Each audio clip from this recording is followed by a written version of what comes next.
जिस business opportunity की बात कर रहे हैं that is called direct selling.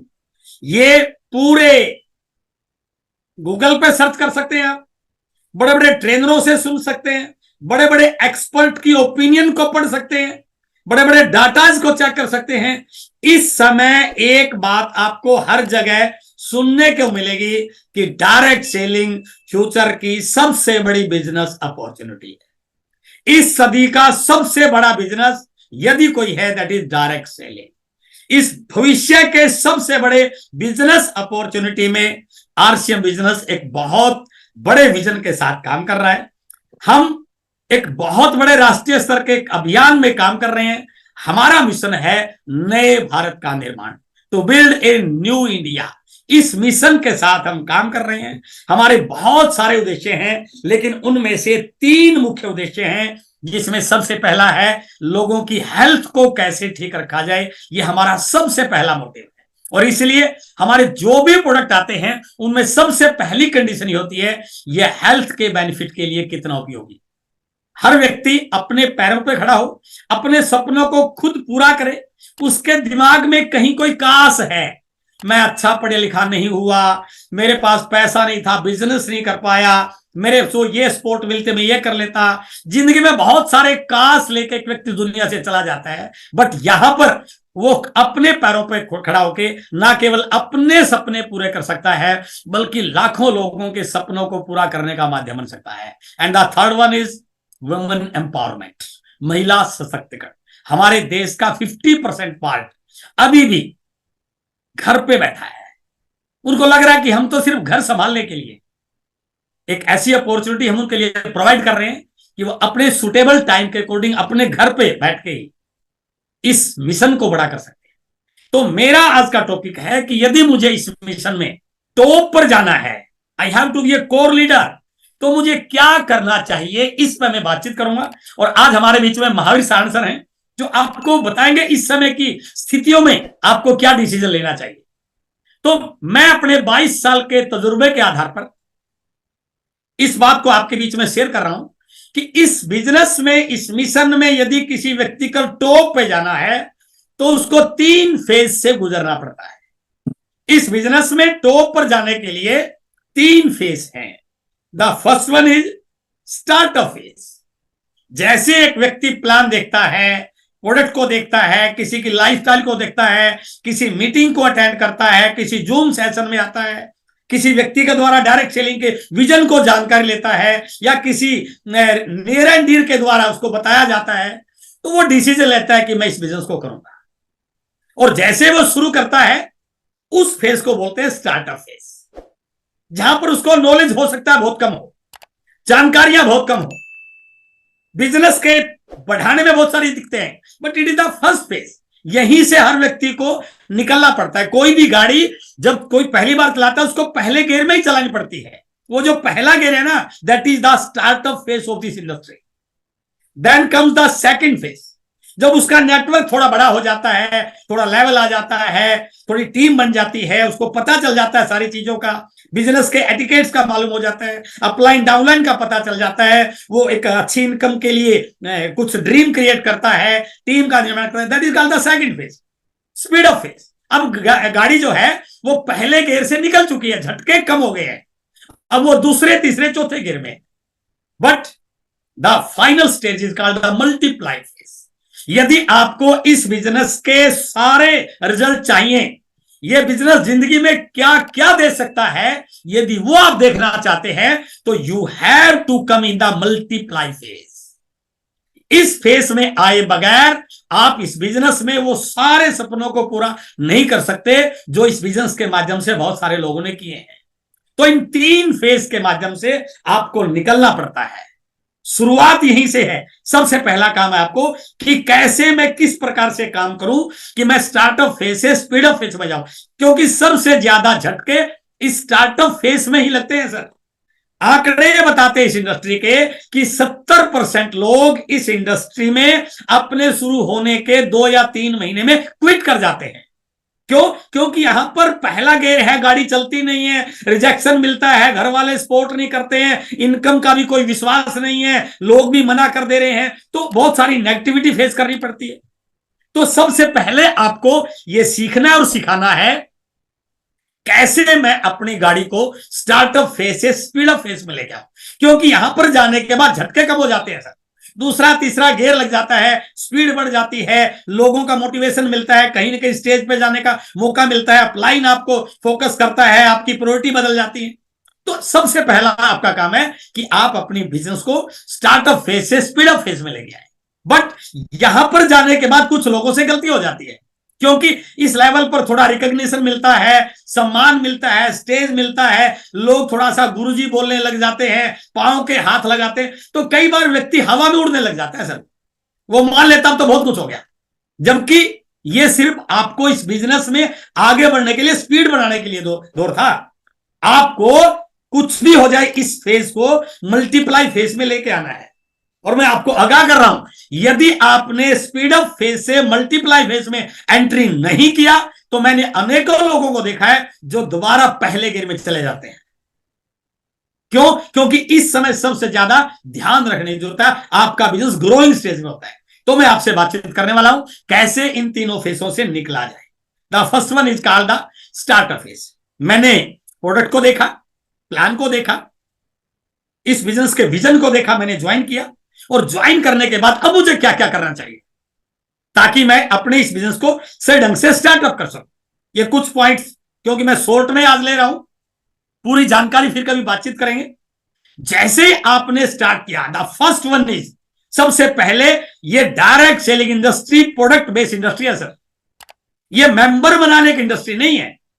यहां आपके पास वो पैसा आता है जो ट्रेडिशनल बिजनेस में जा रहा है, जो पैसा बाजार में जा रहा है, जो खरीदारी हम बाजार से कर रहे थे, जिसको हमने बाजार को इतना बड़ा बना दिया, वो हमारे प्रोडक्ट यूज करने की वजह से हुआ है। लोग ये गलती कर बैठते हैं कि वो प्रोडक्ट की इंपॉर्टेंस को समझते नहीं है। तो सबसे पहले आपका पहला पार्ट है प्रोडक्ट्स की इंपॉर्टेंस को जानना। Be 100% product user. आपके ज्वाइन होने के बाद आपके घर में मार्केट का कोई प्रोडक्ट होना नहीं चाहिए, तभी आपको पता चलेगा ये प्रोडक्ट क्या बेनिफिट दे रहा है, क्या इसके हेल्थ पे क्या क्या इसके फायदे हो रहे हैं, इससे बिजनेस कैसे बन रहा है, डुप्लीकेशन, वो सारी तब बनेगी जब आप प्रोडक्ट का यूजर बनेंगे। तो सबसे पहले है प्रोडक्ट्स की इंपॉर्टेंस को जानना। दूसरा, क्योंकि आप जिस इंडस्ट्री में आए हैं, जब तक आपको उस इंडस्ट्री की सारी जानकारी नहीं होगी, इसका विजन क्या है, ये कहां से शुरू हुआ, इस इंडस्ट्री में कितने कंट्रीज में इंडस्ट्री चल रही है, क्या क्या इसके रिजल्ट्स हैं, तो आपको डायरेक्ट सेलिंग को जानना चाहिए। डायरेक्ट सेलिंग क्या है, रियल एथिकल डायरेक्ट सेलिंग क्या होती है, इंडिया में जो डायरेक्ट सेलिंग काम कर रही है उसमें हमारी आरसीएम का क्या रोल है। तो आपको डायरेक्ट सेलिंग के बारे में जानकारी लेनी है। उसके बाद है आपने अपना नेटवर्क बनाना है, और नेटवर्क बनाने से पहले दो काम बहुत इंपॉर्टेंट है जो अक्सर बहुत सारे लोग करते नहीं और इसी वजह से वो फेल हो जाते हैं। The first one is list making, list of prospects. सबसे पहले आप एक प्रोफेशनल तरीके से लिस्ट बनाइए सर। कॉपी में 4 नाम लिखने को लिस्ट मान लेते हैं लोग, no, list of relatives, list of friends, list of others and list of unknown. वो अलग पार्ट आएगा प्रोस्पेक्टिंग का है, आज वो मैं बात नहीं करूं आपसे, लेकिन सबसे पहले आपको लिस्ट बनानी है। जितनी बड़ी लिस्ट उतने बड़े बिजनेस बनने की संभावना, उतने ज्यादा लंबे समय तक पॉजिटिव रहने की संभावना, उतनी ज्यादा डेप्थ ड्राइव आपकी हो सकती है, उतनी ज्यादा विड्थ पे काम कर सकते हैं। बट भाई साहब के पास लिस्ट ही नहीं है, फिर बोलता है सर मैं किसको ज्वाइन कराऊं। तो इसलिए आप सीखिए लिस्ट बनानी कैसे है। उसके बाद है लिस्ट तो बना ली, अब उन लोगों से मिलना है, अपॉइंटमेंट लेनी है, मिलने का टाइम, हमारे 6 बेसिक में सारी चीजें बता रखी है। तो ये सबसे इंपॉर्टेंट पॉइंट है एक नए व्यक्ति का इस बिजनेस में जुड़ने के बाद कि वो लिस्ट कैसे बनाए और लोगों से मिलने के लिए अपॉइंटमेंट कैसे। और जैसे आपने अपॉइंटमेंट ली, उनको आपने इनवाइट करना है अपलाइन के माध्यम से, होम मीटिंग के माध्यम से, जूम सेशन में। और उनमें से जब आप कुछ लोगों से बात करेंगे, प्रोडक्ट के बारे में बात करेंगे, इंडस्ट्री के बारे में बात करेंगे, तो SW प्रिंसिपल काम करता है, some will do some will not do. कुछ आपके साथ ज्वाइन हो जाएंगे, कुछ आपको मना करेंगे, और जैसे वो आपके साथ ज्वाइन होंगे, इसको बोलते हैं नेटवर्क बनाना। आपका नेटवर्क बनना शुरू हो जाएगा। 2 लोग, 4 लोग, 5 लोग, 10 लोग आपके नेटवर्क में आ जाएंगे। अब जैसे ही नेटवर्क बनना शुरू हुआ है, अब आपको मार्केटिंग प्लान को खुद सीखना है। हो सकता है अब तक आपके अपलाइन ने आपके साथ जाके काम किया हो, अब मीटिंग के माध्यम से हो, आपको प्लान को सीखना है। ये मिशन क्या है, इसका उद्देश्य क्या है, और इस बिजनेस में कौन कौन से लेवल्स हैं, बिगिनर क्या है, स्टार्टर क्या है, ओपनर क्या है, सेकंड लेग में कितना चाहिए, मेन लेग में कितना चाहिए, खुद परचेजिंग कितनी होनी चाहिए, डायमंड क्लब, इन सारी चीजों को आपको सीखना है। और जैसे आप सीखोगे, लेवल को जानोगे, तो आपका अपलाइन आपके साथ काम करेगा, आपको किसी लेवल के लिए प्रिपेयर करेगा। और उसके बाद जैसे ही आप इस बिजनेस को थोड़ा आगे बढ़ते हैं, अपलाइन पर, सिस्टम पर विश्वास कीजिए। अपने दिमाग को कुछ समय तक इस्तेमाल मत कीजिए सर, क्योंकि जो व्यक्ति आपके साथ काम कर रहा है, जो आपका मेंटोर है, उसका अनुभव है इस बिजनेस का, वो बहुत सारी गलतियां करके यहां तक पहुंचा है। और यदि आप भी उसकी बात को नहीं मानोगे तो उतनी या उससे ज्यादा गलतियां आपको करनी पड़ेगी। बट यदि आप उनको फॉलो करते हैं तो जो गलतियां अपलाइन के द्वारा हुई हैं वो आपके नेटवर्क में नहीं होंगी। इसका मतलब यह होगा कि जो लेवल अपलाइन का 6 महीने के बाद हुआ था ना, वो लेवल आपका 2 महीने में अचीव हो सकता है। और सिस्टम पे विश्वास कीजिए, जो भी मीटिंग सेमिनार है, तो ये आपका स्टार्टअप फेज है। जैसे मैंने इन चीजों को जाना, इन पे काम किया, मेरे बिजनेस का स्टार्टअप हुआ, मेरा कुछ नेटवर्क बना, मेरी कुछ टीम बनी, मेरे नेटवर्क में लोग आए, मेरा कुछ वॉल्यूम हुआ, मुझे थोड़ा किसी ने किसी प्रोग्राम में स्टेज पर जाने का मौका मिला, मेरे इनकम जनरेट होनी शुरू हुई, और 2-3-4 महीने मैंने काम किया। उसके बाद आता है स्पीड अप फेज। मैं थोड़ा सा फास्ट ले रहा हूं क्योंकि आज महावीर सर भी हमारे बीच में है। उसके बाद आपका एक नेटवर्क बड़ा हो जाता है, आप रोयल्टी पे पहुंच जाते हैं। अब आपने बिजनेस को स्पीड देनी है, अब थोड़ी सी स्पीड बढ़ानी है। इसमें अब काम आपका नेटवर्क को बढ़ाना, प्लान ओवर क्रिएट करना, मीटिंगों को अरेंज करना, टीम के जो लोग काम कर रहे हैं उनके साथ कम्युनिकेट करना, अपलाइन से उनको मिलवाना। तो आपका अगला जो पार्ट है वो नेटवर्क को बढ़ाना होना चाहिए। आपका नेटवर्क बढ़े, आपके शहर से दूसरे शहर में जाए, आपके गांव से दूसरे गांव में जाए, आपकी गली से दूसरे गली में जाए। मीटिंग शेड्यूल के बारे में आपको जानकारी लेना, अपलाइन की कहां मीटिंग हो रही है, यूएस की कहां मीटिंग है। तो दूसरा जो पार्ट है स्पीड अप फेज, इस फेज में आपको थोड़ी स्पीड बढ़ानी है। और स्पीड बढ़ाने के लिए पहला है नेटवर्क को बढ़ाना, प्लान और क्रिएट करना, होम मीटिंग ज्यादा ज्यादा आपकी टीम में हो। और जैसे ही आपका नेटवर्क बढ़ेगा ना, तो ये चीज मानिए कि कुछ ना कुछ चैलेंज भी साथ साथ बढ़ेंगे सर। यदि आपने अपनी लीडरशिप को और अपनी स्किल को नहीं बढ़ाया तो आप उन चैलेंज को हैंडल सही ढंग से नहीं कर पाएंगे। अलग अलग कैटेगरी के लोग आएंगे, अलग अलग लैंग्वेज के आएंगे, अलग अलग बैकग्राउंड के आएंगे, अलग अलग एटीट्यूड के आएंगे। अब उनको साथ लेके चलना है। वो कब हो पाएगा? जब अपनी लीडरशिप को आप बढ़ा पाओ, स्किल्स को बढ़ा पाओ, कैसे लोगों के साथ तालमेल बनाना है, कैसे बिजनेस को आगे बढ़ाना है, उन सारी चीजों को लेकर के आपको तभी स्पीड बढ़ पाएगी जब आप लीडरशिप और स्किल्स पे काम करें। उसके बाद यहां पर सबसे इंपॉर्टेंट पार्ट है आपका मीटिंग सेमिनार पर फोकस करना। अब आप यदि बिजनेस को स्पीड में लाना चाहते हैं ना, जो भी आपके एरियाज में मीटिंग हो रही है उन सब की आपके पास सूचना होनी चाहिए, उसमें आपकी टीम की पूरी तैयारी होनी चाहिए।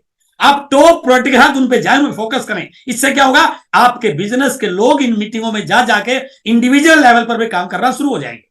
अब आपका नेटवर्क थोड़ा सा ऑटोमेटिक मोड में आना शुरू हो जाएगा। जैसे ही नेटवर्क बढ़ेगा उसके बाद टीम में लीडर्स क्रिएट करना, किस किस के क्या लेवल हो रहे हैं, जिस व्यक्ति का पिछले महीने ईगल हुआ उसके अंदर कितनी स्किल डेवलप हुई, वो खुद प्लान दिखाता है कि नहीं दिखाता, तो टीम में लीडर्स क्रिएट करना। और उसके बाद आउट ऑफ स्टेशन जाकर काम करना। अब नीचे कुछ लोग जिम्मेदारी ले रहे हैं, अब आपका फर्ज बनता है कि आप अपने शहर से थोड़ा बाहर जाएं, आउट ऑफ स्टेशन जाएं।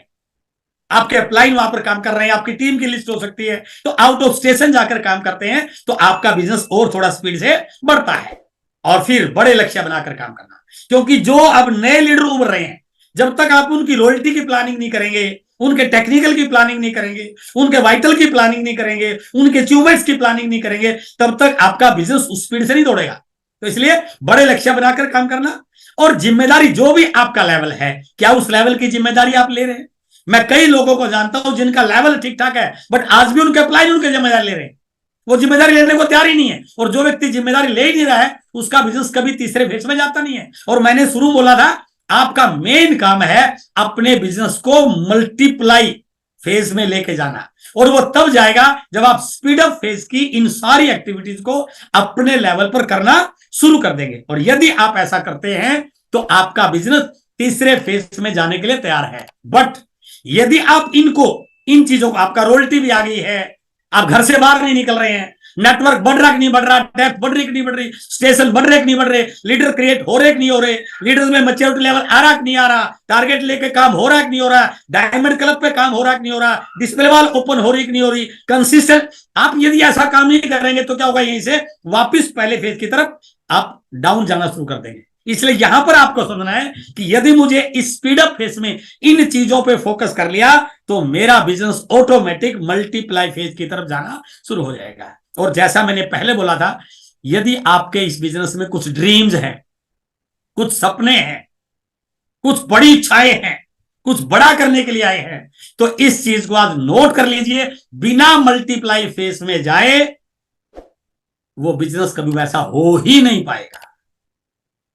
यहां तक आपको लाना पड़ेगा।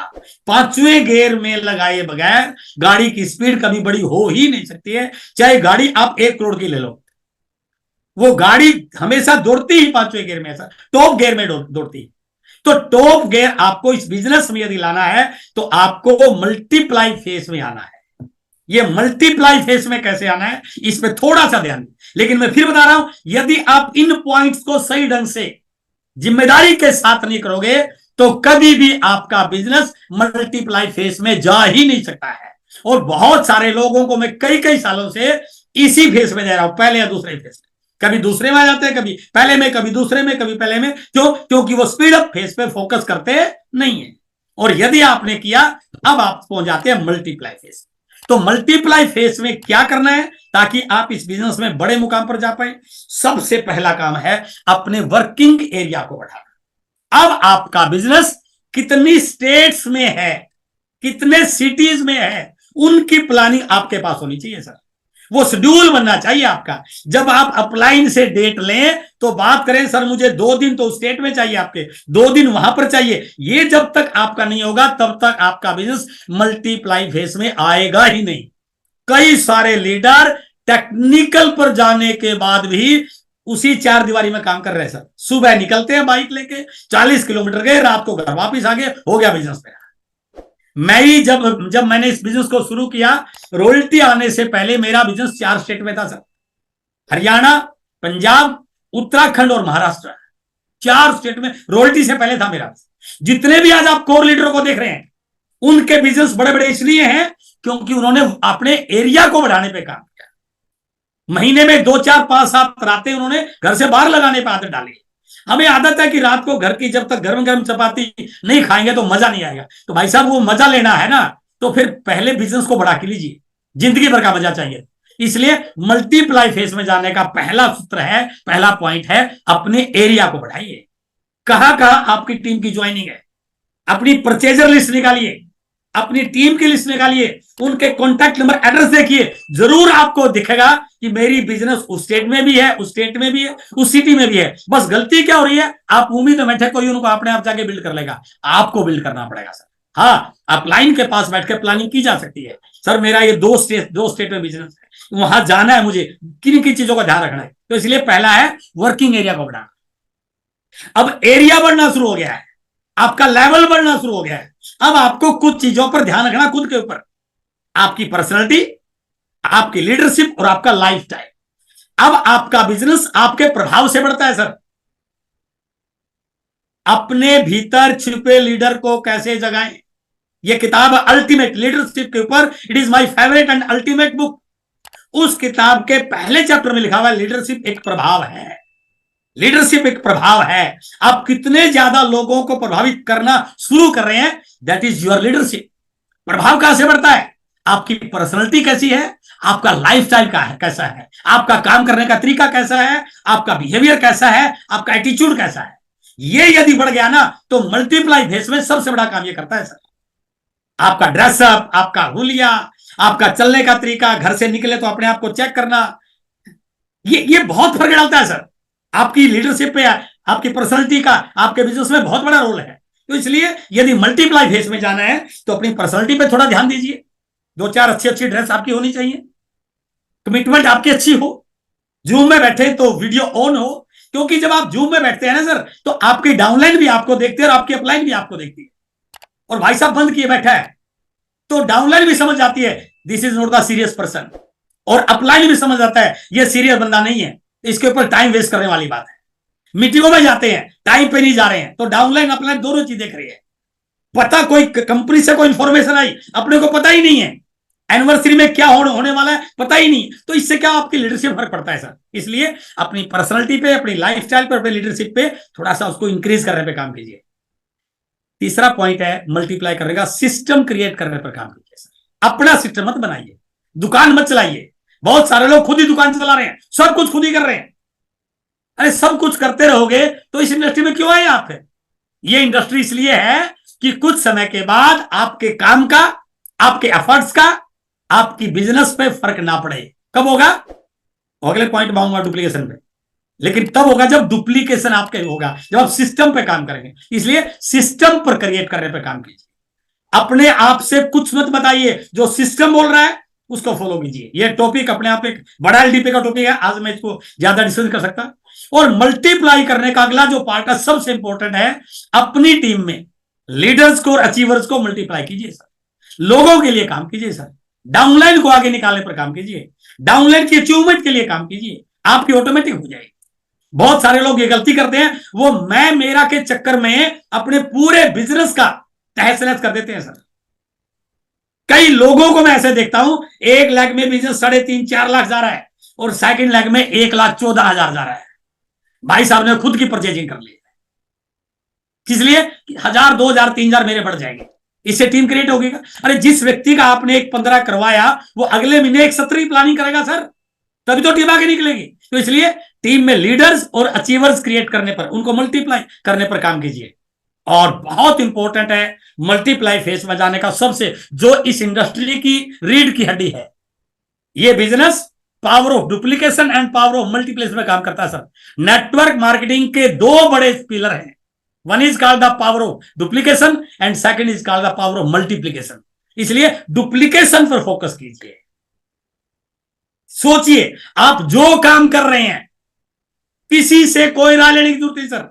एक बार जब भी आप कोई काम करें, करने से पहले एक लाइन अपने आप से पूछिए, यदि यही काम मेरी टीम करे तो बिजनेस घटेगा या बढ़ेगा? यदि आपको आंसर आए नो, बिजनेस घटेगा, बिल्कुल नहीं करना है। आपको लगे कि इससे करने से टीम बिजनेस बढ़ेगा तो करना शुरू कीजिए।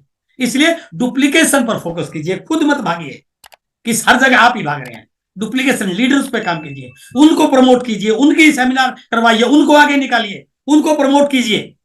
और लास्ट के 2 पॉइंट, बड़े इवेंट्स ऑर्गेनाइज करना सीखिए। गड्ढे खोदने से कुछ नहीं होना सर, कुआं खोदने से सबकी प्यास बुझ सकती है। ये 100 लोगों की, 50 लोगों की मीटिंगों से कुछ नहीं होना है। बड़े इवेंट्स, बड़े सेलिब्रेशन प्रोग्राम, बड़े ट्रेनिंग प्रोग्राम, उनको ऑर्गेनाइज करने पर काम कीजिए। जब भी कोई बड़ा इवेंट हो ना, उस पर पूरी ताकत लगा दीजिए। जो ऊपर के सारे पॉइंट है ना, वो इसी के साथ है। और फोकस एरिया निर्धारित कीजिए। अब आपको पता होना चाहिए कि कौन सा मेरा एरिया कमजोर है, किस पे मैंने काम करना है। इस बिजनेस में सबसे बड़ा मल्टीप्लाई करने का जोन है बड़े इवेंट्स। मुझे पूर्ण उम्मीद है कि आप पूरी तैयारी के साथ अपने बिजनेस को थर्ड फेज में लाने के लिए, टॉप गियर में लाने के लिए, आपके पास जो वंडरफुल अपॉर्चुनिटी ये क्रिएट हुई है। आज तारीख 20 है सर, हो सकता है केरला वालों को 23 को ट्रेन में बैठना पड़े, लेकिन बहुत सारे ऐसे लोग भी होंगे जो 1 नाइट की जर्नी से जा सकते हैं। कुछ भी कीजिए सर। और दूसरी चीज, अक्सर हमने ऐसा कई बार किया है, लीडर की एनिवर्सरी में कुछ इन्वेस्टमेंट होती है, यदि 2, 4, 5 टिकटें जेब से लग भी गई तो कोई आफत नहीं आनी सर। मैं कोई मुरारी बापू की कथा नहीं सुना रहा हूं। I am here to discuss an business opportunity. ये बिजनेस है सर, कुछ इन्वेस्टमेंट होता है। पहली बार मुझे याद है जब मैंने बिजनेस को शुरू किया और बिजनेस चल नहीं रहा था, बीसी सर आगे, मैंने कोचिंग सेंटर को बंद कर दिया। मैंने कहा सर बिजनेस तो चल नहीं रहा और कोचिंग सेंटर बंद कर दिया, क्या होगा? उन्होंने कहा कुछ नहीं होगा, एक बस भर के भीलवाड़ा ले आओ। भीलवाड़ा में पहली एनिवर्सरी थी, मैंने 52 सीटर बस करी सर, बहुत लोगों को इन्विटेशन दिया, सबने हाँ भर ली। जाते समय सिर्फ 22 लोग रह गए सर, 30 सीट खाली। किसी ने किराया नहीं दिया, सबका किराया मैंने दिया। थोड़ा पैसा लगा कोई बात नहीं, लेकिन कमाल ये हुआ सर, जब मैं गया उस समय मेरा लेवल होता था 1,15,000।